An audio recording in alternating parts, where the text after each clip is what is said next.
أشهد أن لا إله إلا الله وحده لا شريك له وأشهد أن محمدا عبده ورسوله أما بعد فأعوذ بالله من الشيطان الرجيم بسم الله الرحمن الرحيم الحمد لله رب العالمين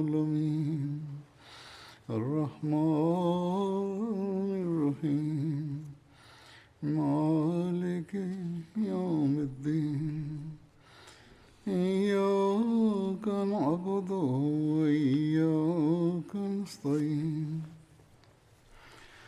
اهدنا الصراط المستقيم صراط الذين أنعمت عليهم غير المغضوب عليهم ولا الضالين.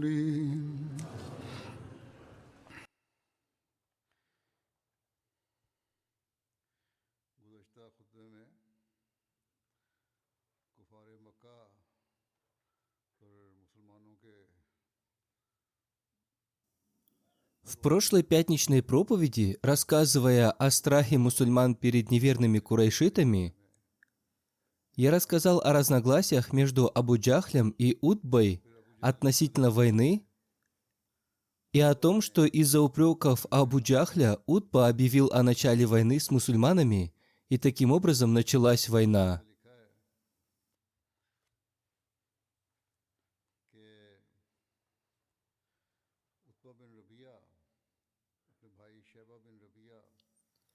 В подробностях об этом написано о том, что Утба ибн Рабия со своим братом Шейба ибн Рабия и сыном Валидом ибн Утба вышли вперед из своих рядов и вызвали мусульман на бой.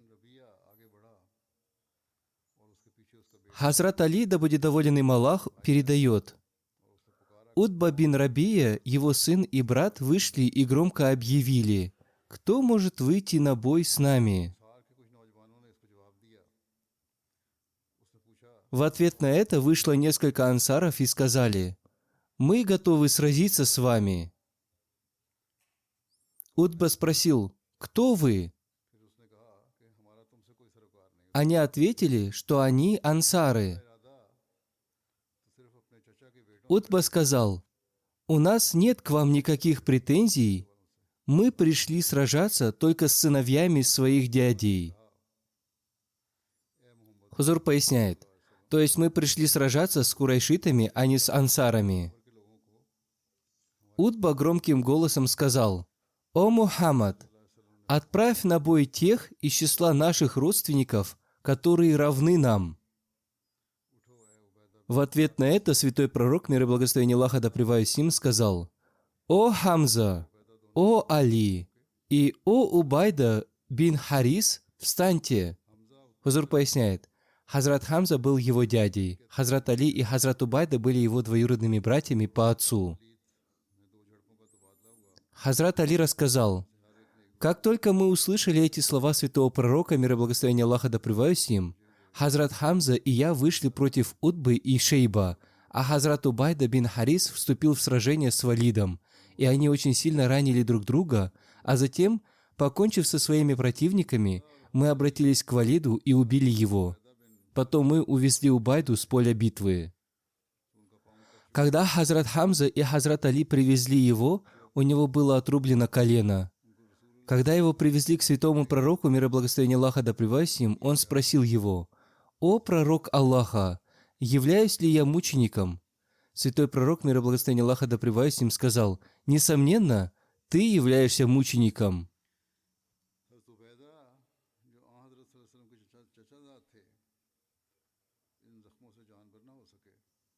Раны Хазрата Убайды бин Хариса, который был двоюродным братом посланника Аллаха, мир ему и благословение Аллаха, не зажили, и на пути возвращения с битвы при Бадре он скончался.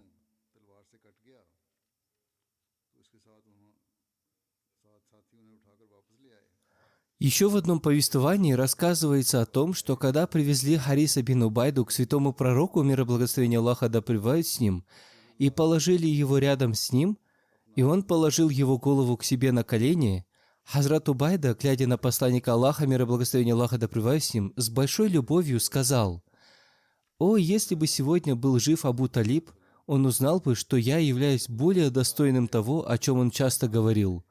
И затем он произнес стихотворение Абу Талиба: «Это является ложью, что мы отдадим вам Мухаммада, мир и благословение Аллаха да пребывают с ним. Это будет возможно только тогда, когда все мы, находящиеся вокруг Мухаммада, мир и благословение Аллаха да пребывают с ним, будем убиты и оставим без попечения своих жен и детей». На это посланник Аллаха, мир и благословение Аллаха да пребывают с ним, сказал: «Я являюсь свидетелем, что ты являешься мучеником».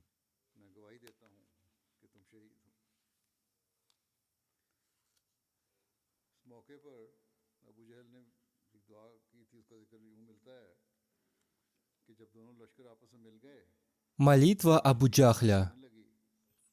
Повествуется, что когда две армии сошлись и между ними началось суровое сражение, Абу Джахль вознес мольбу: «О Аллах, погуби сегодня того из нас, кто разрывает родственные связи и говорит те вещи, которые мы раньше никогда не слышали». Хазрат обетованный Мессия, мир ему, относительно этого написал: «Во время битвы при Бадре один человек по имени Амар ибн Хишам, который позднее стал известен по прозвищу Абу Джахль, и он был вождем и лидером курайшитов, молился следующими словами: «О Бог, погуби сегодня того из нас двоих, то есть его или посланника Аллаха, мир ему и благословение Аллаха, кто в твоих глазах является мятежником и сеет раздор среди народа, и, разрывая взаимоотношения и нарушая выполнение общественных обязанностей, становится разрывающим родственные связи». Эти слова Абу Джахля означают, что он считал посланника Аллаха, мир ему и благословение Аллаха, упаси Аллах, мятежником, и что он сеет раздор относительно религии курайшитов, распространяя между ними смуту, и кроме этого он нарушает выполнение обязанностей и разрывает родственные связи. Из этих слов стало ясно, что Абу Джахль был убежден в том, что жизнь посланника Аллаха, мир и благословение Аллаха да пребывает с ним, упаси Аллах, не была безгрешной и святой. И поэтому он, Абу Джахль, с болью в сердце молился. Однако не прошло и часа после этой мольбы, как его не стало среди живых, его постигла кара Аллаха, и его голова была отрублена и брошена в том же месте.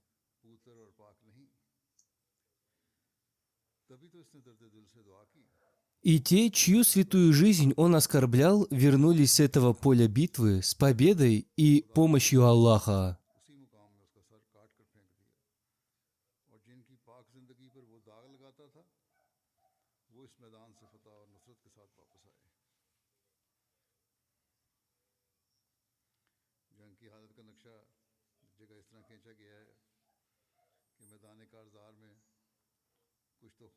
В одном месте картина поля битвы описана следующим образом.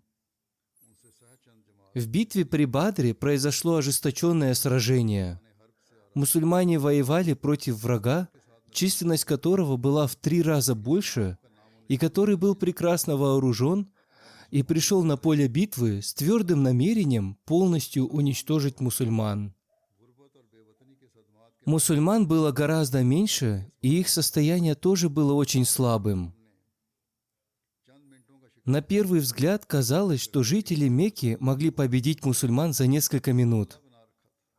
Но любовь мусульман к таухиду, единобожию, и посланнику Аллаха, мир ему и благословение Аллаха, сильнее которой нет ничего в мире, то есть их живая вера, создала в них необычную силу. В это время они показали на поле битвы такой пример служения религии, аналога которому найти невозможно.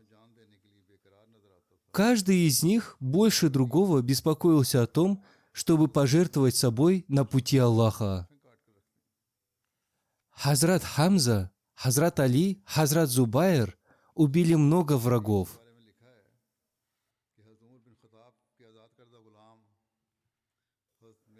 О первом мученике-мусульманине. Повествуется, что в освобожденного раба Хазрата Умара бин Аль-Хаттаба по имени Хазрат Мехджа попала стрела, и он стал мучеником. Он был первым мучеником из мусульман. После него мученическую смерть принял Хазрат Хариса ибн Сурака, который был представителем племени Бани Ади ибн Наджар. Когда он пил воду из водоема, стрела пронзила его шею, и он обрел статус мученика.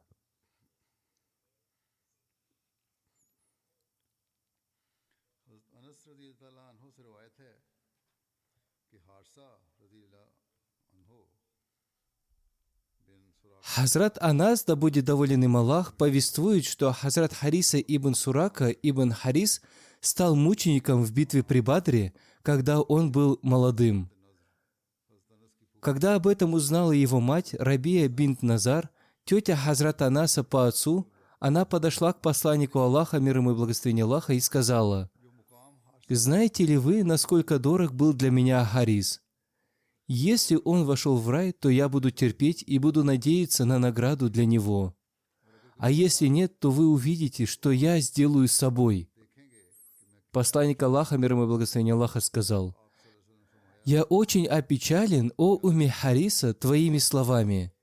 Разве ты стала безумной? И разве есть только один рай? Есть много раев, и твой сын попал в Джанатуль Фирдаус, наивысшие сады рая».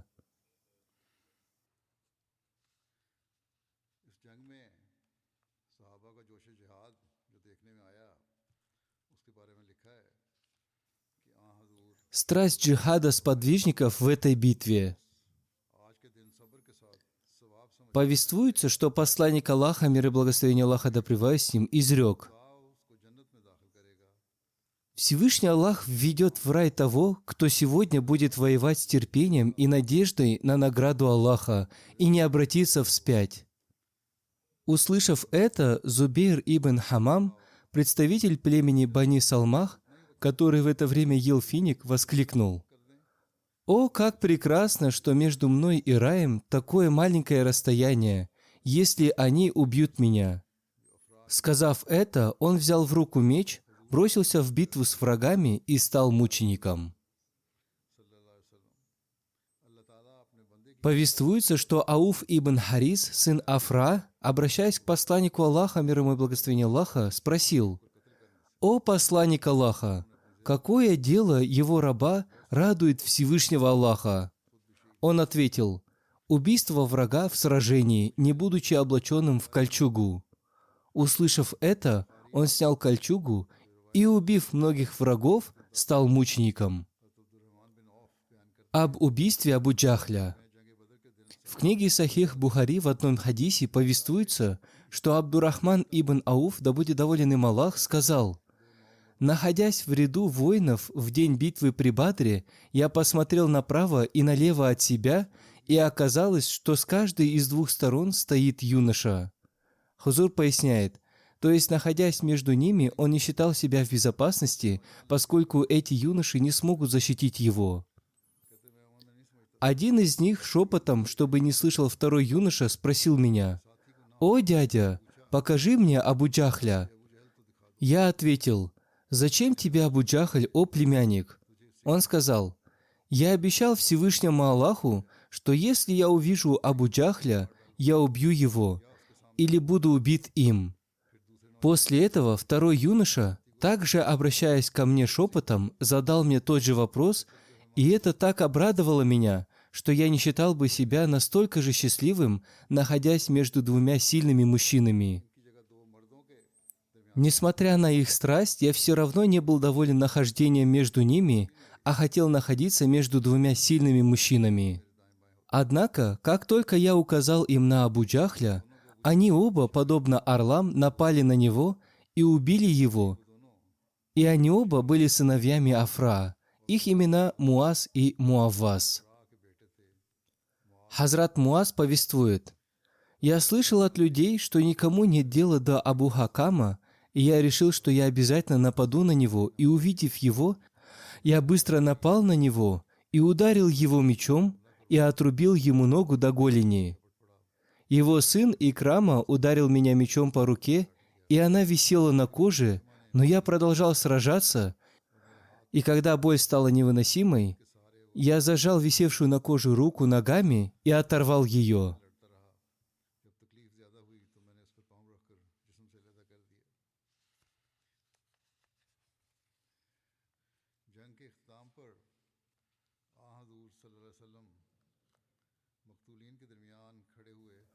После завершения битвы посланник Аллаха, мир и благословение Аллаха да пребывает с ним, начал искать Абу Джахля среди убитых неверных и молился словами: «О Аллах, не сделай меня бессильным против фараона этой уммы, чтобы он спасся». Затем люди начали искать Абу Джахля, и Хазрат Абдулла ибн Масуд нашел его. Согласно другой версии, посланник Аллаха, мир и благословение Аллаха да пребывает с ним, молился следующими словами: «О Аллах, не делай так, чтобы он спасся от Твоей хватки». Повествуется, что когда посланник Аллаха, мир и благословение Аллаха да пребывает с ним, повелел искать тело Абу Джахля, Хазрат Абдулла ибн Масуд, ища его тело среди убитых, нашел его. Посланник Аллаха, мир и благословение Аллаха да пребывает с ним, сказал: «Если вы не сможете узнать его, то сможете опознать его по шраму на его колене». Однажды нас пригласил к себе Абдулла ибн Джаддан, и, находясь у него, я толкнул Абу Джахля, и он получил ранение, и шрам от этого ранения остался у него на колене. Абдулла ибн Масуд сказал, что по этому шраму он и опознал Абу Джахля, и когда он нашел его, он находился на пороге своей смерти. И он сказал: «Я поставил свою ногу ему на шею, поскольку в Мекке он причинял мне многочисленные страдания. И я сказал ему: „О враг Бога, видишь ли ты, как Бог унизил тебя?“ Он ответил: „Чем он унизил? Что с того, что вы убьете одного человека? Разве вы убили до сегодняшнего дня более благородного и почтенного человека, чем я? Скажи мне, кто одержал победу?» Хазрат Абдулла ибн Масуд сказал: «Когда я поставил свою ногу ему на шею, он находился в предсмертной агонии, и, обращаясь ко мне, он сказал: „О презренный пастух, ты наступил туда, куда тебе не положено наступать“. После этого я отрубил ему голову и принес ее к посланнику Аллаха, мир и благословение Аллаха да пребывает с ним, и, положив ее у его ног, сказал: „О посланник Аллаха, мир и благословение Аллаха да пребывает с ним, это голова Абу Джахля, врага Аллаха“. Посланник Аллаха, мир и благословение Аллаха да пребывает с ним, воздал хвалу Всевышнему Аллаху и сказал: «Нет Бога, кроме Аллаха». Это повествование взято из книги Сират ибн Хишама.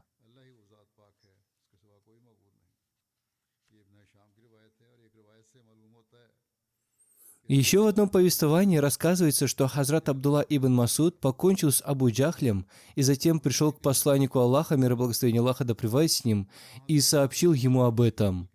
И посланник Аллаха, мир и благословение Аллаха да пребывает с ним, пошел к телу Абу Джахля и, подойдя к нему, сказал: «Клянусь Аллахом, нет никого достойного поклонения, кроме Аллаха».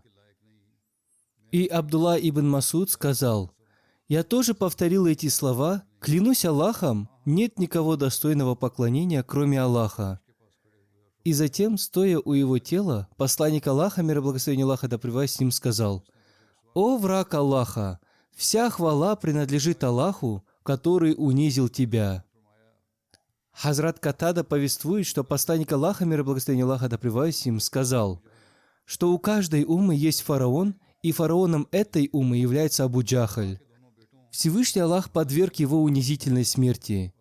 Ему нанесли смертельные ранения два сына Афра и ангелы, а окончательно покончил с ним Абдулла ибн Масуд. Хазрат обетованный Мессия мир ему изрек: Абу Джахль был назван фараоном. Я считаю, что он был еще большим неверным, чем фараон, поскольку фараон в итоге сказал: «Я верую, что нет Бога, кроме того, в которого веруют сыны Израиля», в то время как Абу Джахль не уверовал до конца своей жизни. и был причиной всей смуты в Мекке. Он был очень высокомерным, самовлюбленным и всегда жаждал обрести величие и честь. Еще в одном месте Хазрат обетованный Мессия мир ему изрек: одним словом, посланник Аллаха, мир и благословение Аллаха да пребывает с ним, подобно Хазрату Моисею мир ему, спас праведников своего народа от кровожадных хищников, и он увел их из Мекки в Медину, подобно Хазрату Мусе мир ему.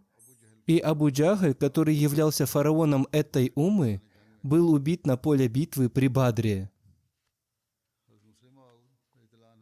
Хазрат обетованный реформатор сказал: в битве при Бадре неверные думали, что они убьют всех мусульман и будут отмечать этот день как праздник, будут пить вино и будут радоваться и веселиться. Однако случилось так, что двое юношей убили Абу Джахля. Неверные Мекки считали жителей Медины презренными людьми и считали их араин, земледельцами. Хузур поясняет, то есть теми, кто занимается сельским хозяйством, выращивает овощи и так далее, и они не знают, что такое война. Жители Мекки обычно считали себя выше жителей Медины, и у арабов была традиция, когда они убивали вождя, ему отрубали голову вместе с шеей, чтобы было видно, что был убит вождь. Хазрат Абдулла ибн Масуд, увидев Абу Джахля, когда он находился при смерти, будучи раненым и неподвижным, он спросил у него: «Как твои дела?» Абу Джахль ответил: «Я ни о чем не жалею, у меня вызывает сожаление только то, что меня убили два юноши араин, земледельцы Медины». Абдулла бин Масуд спросил у Абу Джахля: «У тебя есть какое-то последнее желание?» Он сказал: «Мое последнее желание, чтобы мне отрубили голову вместе с шеей». Абдулла бин Масуд сказал: «Я не выполню это твое последнее желание». И он отрубил ему голову без шеи.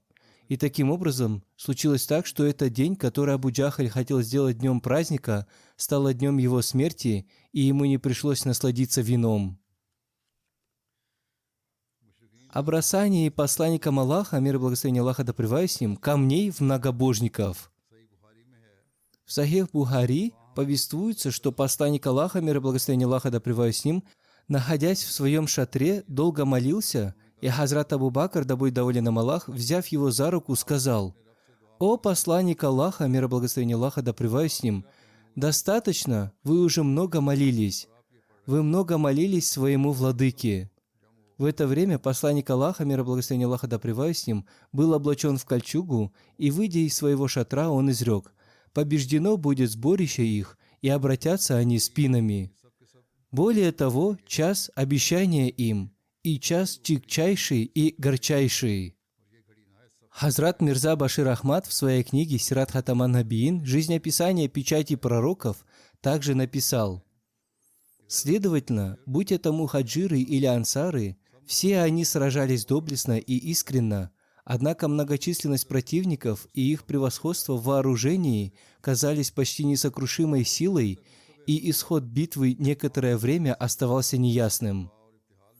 Посланник Аллаха, мир и благословение Аллаха да пребывает с ним, постоянно возносил смиренные мольбы, и его смиренность усиливалась в каждое мгновение. И, наконец, по прошествии достаточно долгого времени, он поднялся с земного поклона и, выйдя из своего шатра, сообщил о Божьем благовестии: «Побеждено будет сборище их, и обратятся они спинами». Имам Рази, давая толкование аята суры Аль-Анфаль: «И не ты бросил, о Мухаммад, когда бросил ты, но Аллах бросил», написал: когда курайшиты напали, посланник Аллаха, мир и благословение Аллаха да пребывает с ним, возносил мольбу: «О Аллах! Племя курайшитов пришло на своих конях и со своими предметами гордости, отвергнув твоего посланника. О Аллах! Я прошу у тебя то, что ты обещал мне». После этого снизошел Джабраил и сказал: «О посланник Аллаха! Возьми горсть земли и брось ее в неверных».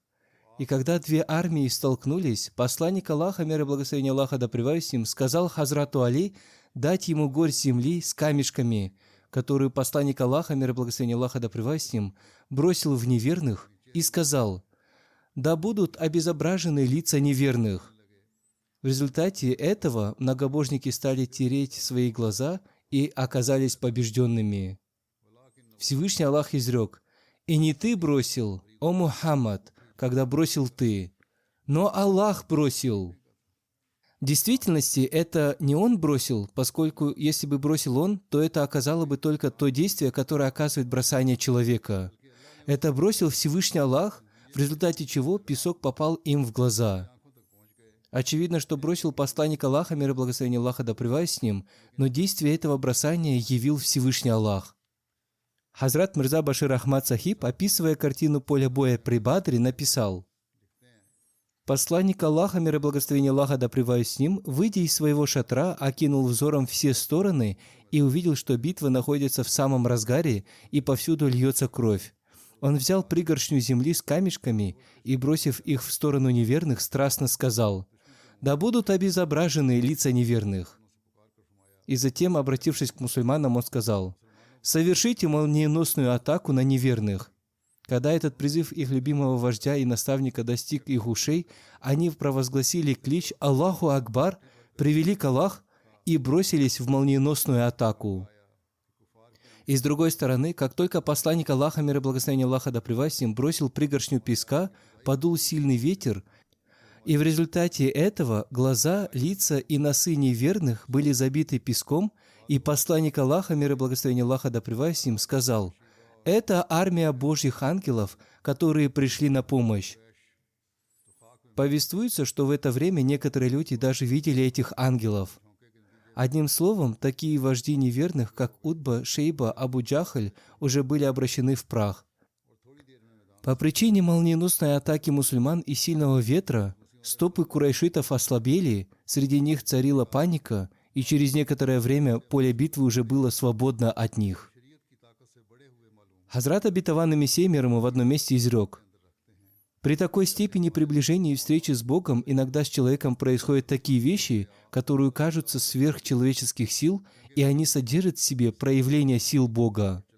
Как, например, во время битвы при Бадре, когда наш вождь и повелитель, вождь всех посланников, Хазрат Печать пророков, мир и благословение Аллаха да пребывает с ним, бросил пригоршню камней в сторону врагов, он сопроводил это не своей молитвой, а только своей духовной силой, в которой проявилась сила Бога. И это оказало на армию противников такое необычное влияние, что не осталось ни одного из них, на глаза которого это не оказало бы действия, и все они словно ослепли. И среди них возникло такое сильное беспокойство и волнение, что они стали беспорядочно метаться, словно они потеряли разум. И Всевышний Аллах указывает на это чудо в следующем аяте: «И не ты бросил, о Мухаммад, когда бросил ты, но Аллах бросил». То есть это было скрытым проявлением силы Бога, потому что это было не в силах человека. Одним словом, спустя некоторое время среди многобожников появились признаки поражения и волнения, и их ряды по причине непрерывных атак мусульман рассеялись, и среди них царила паника, и они обратились в бегство. Мусульмане устремились за ними и полностью разгромили их. О сильной страсти Хазрата Саада против неверных. О сильной страсти Хазрата Саада против неверных повествуется, что противники, потерпев в конце концов поражение, бросили свое оружие, мусульмане начали брать их в плен, и посланник Аллаха, мир и благословение Аллаха да пребывает с ним, заметил на лице Хазрата Саада недовольство тем, что мусульмане стали брать их в плен. Посланник Аллаха, мир и благословение Аллаха да пребывает с ним, спросил: «О Саад, ты, кажется, недоволен тем, что мусульмане берут в плен многобожников?» Он сказал: «О посланник Аллаха, мир и благословение Аллаха да пребывает с ним, несомненно, это наша первая победа над многобожниками, поэтому я считаю, что лучше всех их убить, чем брать в плен живыми». Хузур поясняет, то есть он не довольствовался тем, что мусульмане взяли их в плен, а хотел, чтобы все они были убиты. О неспослании ангелов в битве при Бадре. Относительно неспослания ангелов в битве при Бадре изрекается: «Когда взывали вы о помощи ко владыке вашему, и он ответил вам: я, помогающий вам, тысячи ангелов, следующих один за другим». Ниспослание ангелов в битве при Бадре подтвердил сам посланник Аллаха, мир и благословение Аллаха да пребывают с ним. Повествуется, что в день битвы при Бадре посланник Аллаха, мир и благословение Аллаха да пребывают с ним, изрек: «Это Джабраил, который держит за узды своего коня, и он вооружен». В книге Сират ибн Хишама есть много повествований сподвижников относительно ниспослания ангелов в битве при Бадре. Автор этой книги собрал множество повествований сподвижников относительно этого. Повествуется, что Хазрат Джабраил снизошел к посланнику Аллаха, мир и благословение Аллаха да пребывает с ним, и, обращаясь к нему, он сказал: «О посланник Аллаха, каким статусом вы наделяете участников битвы при Бадре?» Посланник Аллаха, мир и благословение Аллаха да пребывает с ним, ответил: «Они наилучшие мусульмане», или дал похожий на это ответ. На это Джабраил сказал: «И ангелы, участвовавшие в битве при Бадре, также обладают наивысшим статусом». Еще один биограф передает со слов Ибн Аббаса, что он сказал: «Мне рассказал один человек из племени Бани Гафар, что он и его двоюродный брат по отцу пришли в Бадр, забрались на холм, и оттуда было ясно видно поле Бадра. В то время они были многобожниками и ожидали, на чью долю выпадет поражение в войне, чтобы стать участниками грабежа вместе с грабящими. Таким образом, они находились на холме, когда к ним подлетело маленькое облако, и они услышали из него ржание коней и услышали голос, провозгласивший: «Идите вперед!» И, услышав это, сердце моего двоюродного брата разорвалось, и он умер. Что касается меня, то я тоже был готов умереть, но я удержал себя от этого». Сухейль бин Амар, который во время битвы при Бадре был еще неверным, рассказал: «В день битвы при Бадре я видел между небом и землей сидящих верхом на пятнистых конях людей в белых одеждах, которые убивали неверных курайшитов и брали их в плен». Одним словом, ниспослание ангелов в битве при Бадре видели не только мусульмане, но и неверные. Абу Усайд Малик бин Рабия, участник битвы при Бадре, который уже потерял зрение в то время, когда он об этом рассказывал, повествует: «Если бы сегодня я находился в Бадре, и у меня было бы зрение, то я показал бы вам ту долину, откуда появились ангелы, и в этом у меня нет никакого сомнения».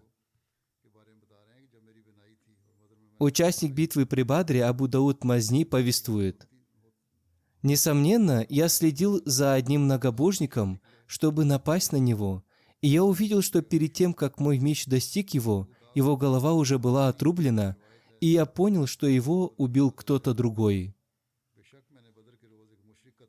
Хазрат Ибн Аббас повествует: «В битве при Бадре признаком ангелов было то, что все они были в белых чалмах, и концы которых спускались им на спины, а в битве при Хунайне они были в красных чалмах». Хазрат Али повествует: «У арабов чалма является короной. И во время битвы при Бадре признаком ангелов были белые чалмы, концы которых спускались им на спины, а Джабраил был в желтой чалме».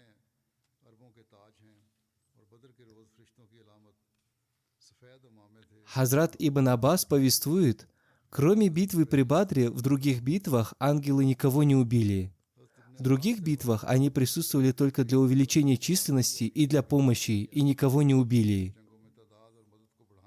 Это повествование взято из книги Сират ибн Хишама.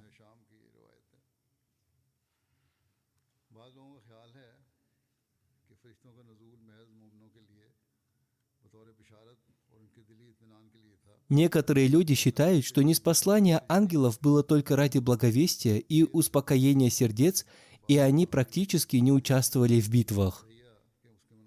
Однако это мнение противоречит некоторым достоверным хадисам. Из достоверных хадисов доказывается, что ангелы практически участвовали в битвах. Здесь возникает вопрос о том, что для помощи было бы достаточно одного ангела, и для чего были ниспосланы тысячи ангелов. Имам Ибн Касир, переписавший хадисы из сборников хадисов Сахих Бухари и Муслима относительно битвы при Бадре, пишет: «Ниспослание ангелов от Аллаха и извещение об этом мусульман являлось лишь благовестием, поскольку Всевышний Аллах может оказать помощь против противников и без этого, Поэтому он изрек, что помощь только от Аллаха, а в суре Мухаммад он изрек: «И если бы было угодно Аллаху, то Он, несомненно, отомстил бы им, неверным, сам, но это для того, чтобы испытал Он одних из вас другими». کہ بارش ہوئی جس سے کفار کو شدید نقصان اور مومنوں کو جنگی لحاظ سے عظیم الشان Хазрат Обетованный Реформатор сказал: Всевышний Аллах в битве при Бадре явил свой лик среди облаков, то есть до начала битвы Он ниспослал дождь, который с точки зрения стратегии войны принес неверным ущерб, а мусульманам великую пользу. Кроме этого, на сердца верующих были ниспосланы ангелы для помощи им и для того, чтобы неверные испытывали страх перед мусульманами. В битве при Бадре даже некоторые неверные своими собственными глазами видели ангелов, и согласно решению Всевышнего Аллаха, вожди неверных были убиты поочередно. В Тафсире Сагир в толковании 127-го аята суры Али-Имран Хазрат Обетованный Реформатор написал: «Упоминание ангелов означает, что, получив благовестие во сне или в видении, дух человека увеличивается. И в этом и состоит истинное значение этого, то есть Всевышний Аллах оказывает им свою помощь». Одним словом, это было то видение, которое видели и мусульмане, и другие. Хазрат Обетованный Мессия мир ему в арабской части своей книги «Айна Хамаляти Ислам» под названием «Ат-Таблик» написал на арабском языке, и когда я читаю длинные цитаты, переводчики на арабский язык говорят, что им трудно переводить, поэтому я стараюсь читать эти цитаты также и на арабском языке. Хазрат Обетованный Мессия мир ему написал: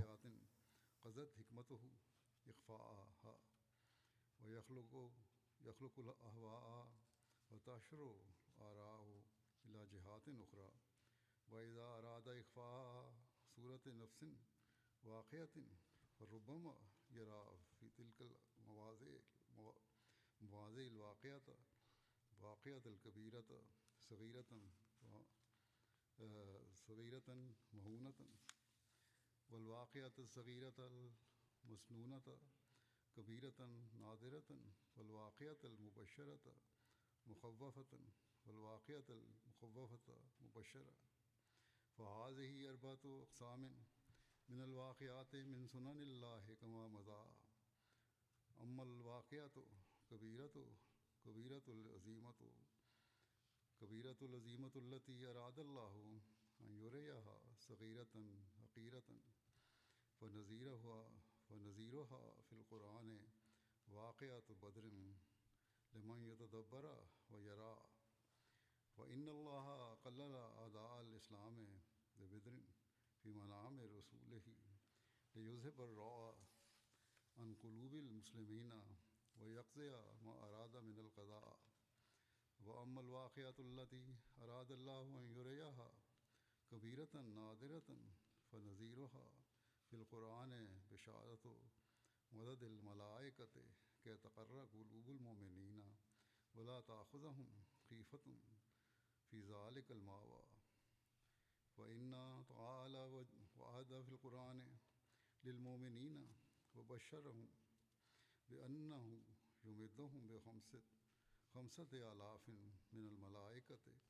وما جعل هذا العدد الكثير إلا لهم بشرى لأن فردا من الملائكة يقدر بإذن ربه ألا أن يجعل علي الأرض سافلها فما كان حاجة إلى 5,000 بل إلى 5 ولكن الله شاء أن يريهم نصرة عظيمة فاختار لفظا يفهم من ظاهره كثرة الممدين وأراد ما أراد من المعاني ثم نبه المؤمنين بعد فتح بدر أن عدة الملائكة ما كانت محمولة على ظاهر ألفاظها بل كانت مؤولة بتأويل يعلمه الله بعلمه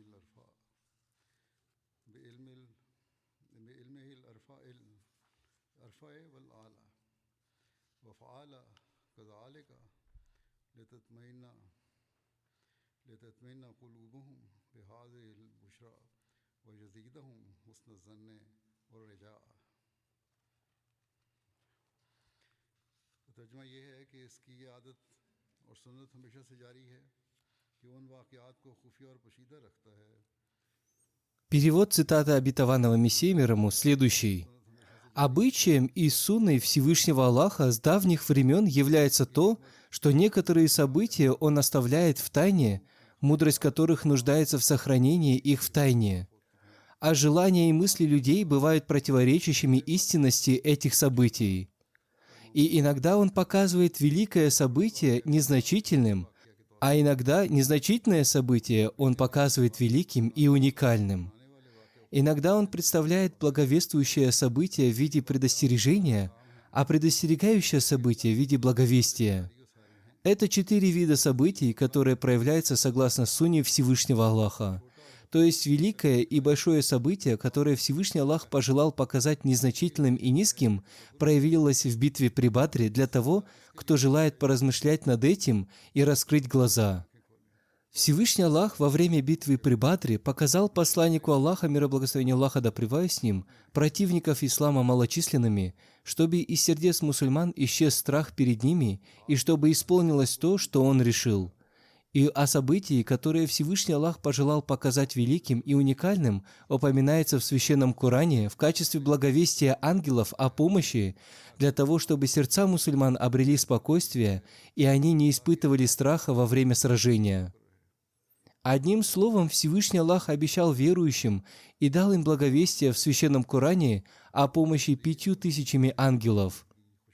Всевышний Аллах показал мусульманам ангелов в большом количестве, чтобы это стало для них благовестием. Однако даже один ангел имеет власть над тем, чтобы по соизволению владыки перевернуть землю вверх дном, и для этого нет необходимости в 5000 ангелов, и даже в 5 ангелах. Однако Всевышний Аллах пожелал явить верующим великую помощь, и поэтому Он избрал те слова, из которых становится ясной многочисленность ангелов. И в этом и заключается истинное значение этих слов. И затем, после победы в битве при Бадре, Всевышний Аллах сообщил верующим, что многочисленность ангелов не имеет буквального смысла, а напротив, это означает то, что Всевышний Аллах, обладатель величия, знает лучше. И Всевышний Аллах сделал это для того, чтобы благодаря этому благовестию их сердца обрели утешение, и в них увеличились надежда и упование на Аллаха.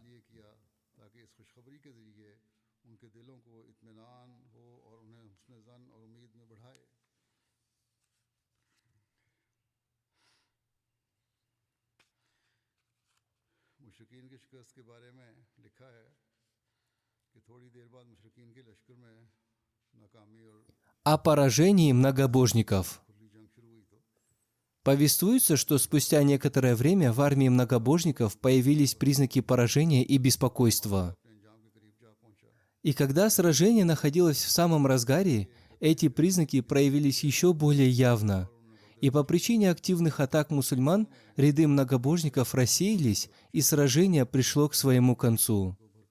И, как я уже рассказал, их ряды пришли в беспорядок, и они обратились в бегство. Мусульмане преследовали их, убивая и беря их в плен, пока полностью не разгромили их. Еще в одном месте написано, что это сражение закончилось полным поражением многобожников и очевидной победой мусульман. 14 мусульман стали мучениками, 6 мухаджиров и 8 ансаров. Многобожники понесли большой ущерб. 70 из них были убиты и 70 взяты в плен. Большинство из них были вождями и выдающимися лидерами. कुल 14 मुसलमानों ने जाम शहादत में शर्माया, जैसा कि जिक्र हुआ है। Сподвижники, ставшие мучениками в битве при Бадре. Как я уже сказал, мучениками стало 14 мусульман, 6 мухаджиров и 8 ансаров. Имена мухаджиров следующие: Убейда бин Харис бин Мутталиб, Умейр бин Аби Вакас, Зушим Алейн, то есть Умейр бин Амар, Акиль бин Бухейр, Мехджа, освобожденный раб Умара бин Хаттаба, Сафван бин Байзаа. मुबशिर बिन अब्दुल मुंजिर, यजीद बिन हारिस, Имена ансаров, обретших мученическую смерть, следующие: Саад бин Хейсма, Мубашир бин Абдуль Мунзир, Язид бин Харис, Умейр бин Хаммам, Рафей бин Муалла, Хариса бин Сурака. были убиты 70 многобожников. 70 многобожников были убиты. Большинство из убитых многобожников были вождями курайшитов. Известны имена некоторых из них, и они следующие. Ханзала бин Абу Суфьян, Харис бин Хазарми, Ахмар бин Хазарми, Убейд бин Саид бин Аас, Аас бин Саид бин Аас, Укба бин Ибни Муейт, Утба бин Рабия, Шиба бин Рабия, Валид бин Утба бин Рабия, Харис бин Амир Абдуль Бахтари, Аас бин Хишам, Назар бин Харис, Аас бин Хишам, Абуль Аас бин Кейс. Имя Аас бин Хишам упомянуто дважды, или это два разных лица?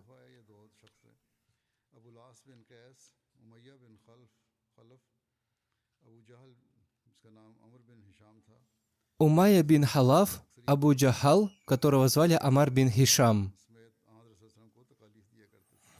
Большинство из них были теми, кто причиняли посланнику Аллаха, мир и благословение Аллаха да пребывает с ним, и мусульманам страдания в Мекке. Повествование об этом я продолжу, иншаллах, в следующий раз. Сейчас я хочу обратить ваше внимание к вознесению некоторых молитв. Возносите мольбы за мусульман Палестины. Да облегчит их положение Всевышний Аллах и поможет всем притесненным. Да одарит их Всевышний Аллах лидером, который защитит их права и даст им правильное наставление и убережет их от несправедливости и жестокости. Они испытывают очень сильное притеснение. Очевидно, что нет никого, кто позаботился бы о них и кто наставил бы их.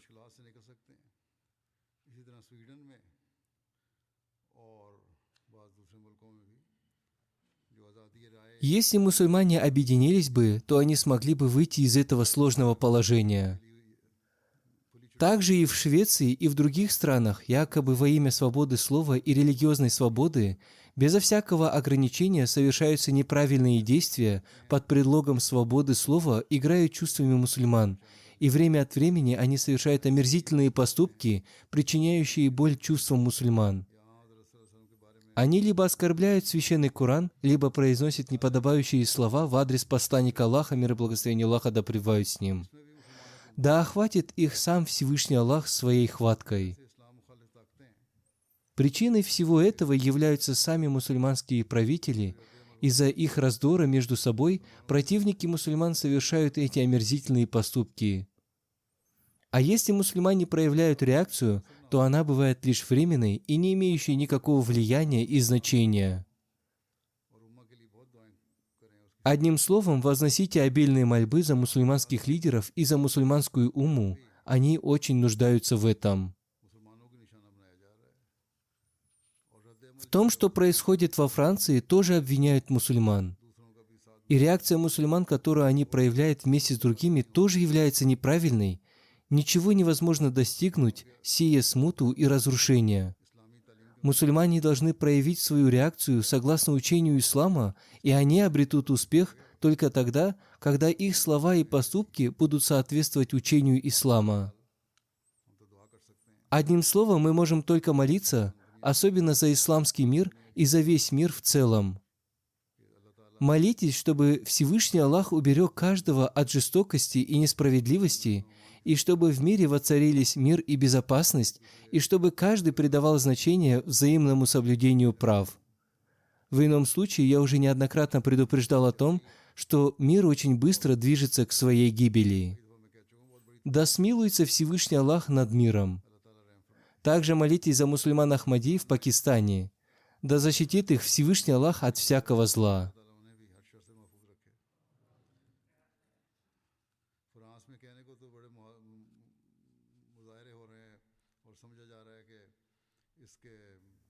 Во Франции проходят многочисленные митинги, и все это происходит из-за того, что они выступают в защиту прав убитого юноши. Однако поведение людей там таково, что там собираются средства и для родственников убитого юноши, и для полицейского, который его убил и был задержан.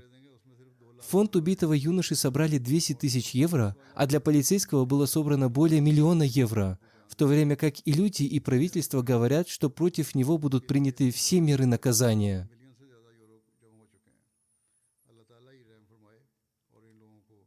Да смилуется над миром Всевышний Аллах и одарит людей возможностью соблюдать справедливость.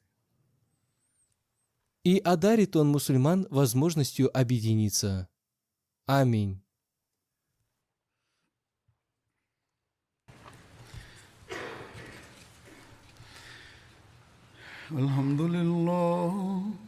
الحمد لله نحمده ونستعينه ونستغفره ونؤمن به ونتوكل عليه ونعوذ بالله من شرور أنفسنا ومن سيئات أعمالنا من يهده الله فلا مضل له ومن يضلل فلا هادي له ونشهد أن لا إله إلا الله ونشهد أن محمدا عبده ورسوله عباد الله رحمكم الله إن الله يأمر بالعدل والإحسان وإيتاء ذي القربى